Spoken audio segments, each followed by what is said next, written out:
Saudara yang dimuliakan oleh Allah Subhanahu wa Ta'ala,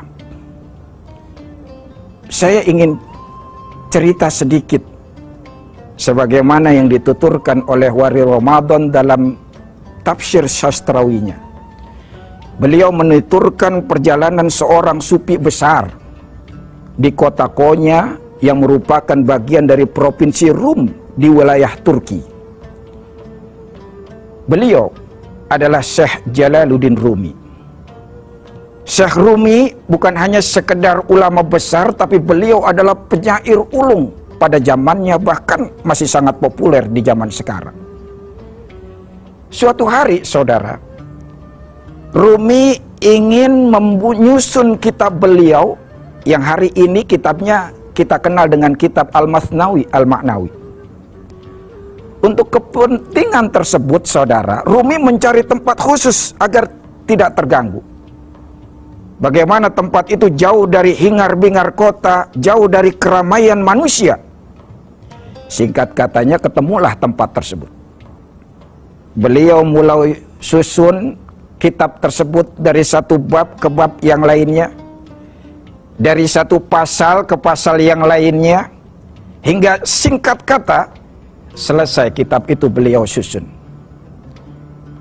Selesai beliau menyusun kitab, beliau turun gunung, coba cari angin, jalan-jalan di perkampungan. Ketika asik-asik beliau jalan di tengah-tengah perkampungan, di persimpangan jalan, beliau melihat semacam halakoh, seperti forum diskusi, bahsul masail. Karena beliau orang yang cinta ilmu, beliau langsung nimbrung dalam forum diskusi tersebut. Kebetulan yang dibahas topiknya adalah apa yang menjadi sumber kehidupan manusia. Ini diskusi dari waktu ke waktu, semakin lama semakin hangat jalannya diskusi. Satu argumen dibantah argumen yang lainnya. Satu pendapat disilang pendapat yang lainnya. Hingga akhirnya diskusi itu mencapai satu kesimpulan, bahwa yang menjadi sumber kehidupan manusia adalah darah manusia itu sendiri. Saudara para pemirsa TV One yang dimuliakan oleh Allah Subhanahu wa Ta'ala, ketika mendengar hasil keputusan seperti ini, Rumi langsung bangkit berdiri. Seusai salam, beliau berkata, "Saudara-saudara, ayahmilu ahad minkum sikin. Apakah di antara kalian yang hadir di sini ada yang membawa pisau?" "Untuk apa, Syekh?" jawab salah seorang pemuda. "Cari dulu, nanti kalian akan tahu." "Oh, ini Syekh, ada Syekh," jawab pemuda di sebelahnya. Diambil pisau tersebut oleh Syekh Rumi tanpa disangka dan dinyana oleh semua peserta diskusi.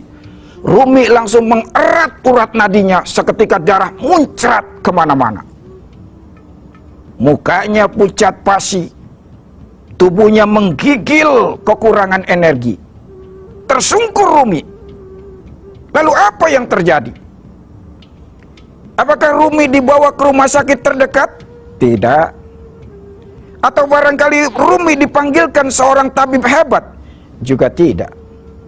Lalu apa yang terjadi? Ternyata Rumi kemudian bangkit berdiri. Beliau mengambil posisi berputar sambil berzikir dengan sangat khusyuk. Dan ini saudara dilakukan bukan semenit, 2 menit. Rumi berzikir sampai berputar berjam-jam dan disaksikan oleh semua peserta diskusi. Allahu Akbar. Ketika selesai Rumi berzikir dengan berputar, ternyata darah dari urat nadinya terhenti. Mukanya kembali berseri, bahkan tubuhnya kembali penuh dengan energi. Lalu Rumi kemudian berkata, "Ayuhan nas, ma ya'ti bina ilal haya laisa damu awit ta'am." Wahai para manusia, ketahuilah, sesungguhnya yang menjadi sumber kehidupan manusia bukanlah darah atau makanan itu, bal zikrullah, tetapi yang menjadi sumber kehidupan manusia adalah zikrullah, zikir kepada Allah Subhanahu wa taala. Masya Allah. Saudara para pemirsa TV One yang dimuliakan oleh Allah Subhanahu wa taala. Ternyata zikir bukan hanya sekedar memberatkan timbangan amal seseorang, tetapi dia menghidupkan sesuatu yang telah mati. Inilah karenanya Abu Musa al-Asy'ari menuturkan bahwa Nabi Muhammad sallallahu alaihi wasallam pernah bersabda, "Matsalul ladzi yadhkuru rabbahu wal ladzi la yadhkuru rabbah, matsalul hayyi wal mayyit." Perumpamaan orang yang berzikir kepada Tuhannya dengan orang yang tidak berzikir kepada Tuhannya seperti orang hidup dengan orang mati. Jadi kalau kita tidak pernah menghiasi hidup kita dengan berzikir, sesungguhnya kita sudah mati sebelum dikuburkan. Kalau orang sepanjang aktivitasnya tidak pernah dihiasi dengan berzikir, maka sesungguhnya dia seperti mayit berjalan. Karena itu saudara yang dimuliakan oleh Allah Subhanahu wa taala, berzikir menjadi sangat penting dalam kehidupan kita.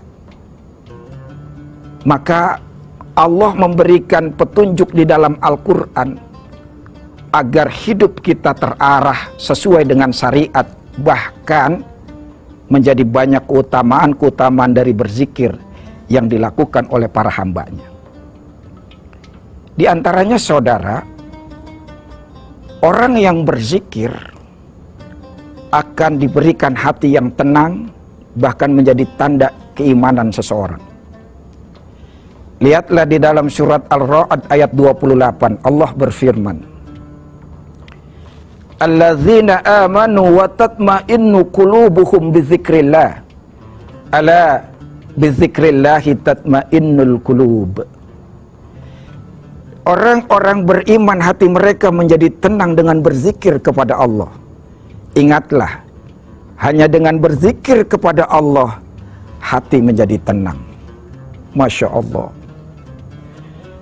Ternyata untuk hidup menjadi tenang, hati menjadi tentram, tidak perlu susah-susah kita harus pergi rekreasi ke berbagai destinasi. Tidak perlu. Agar supaya hati ini tenang dan tentram, tidak perlu kita pergi ke bioskop. Tidak perlu kita sampai ke karaoke, bahkan sampai, naudzubillah, ke pijat plus-plus, nggak perlu.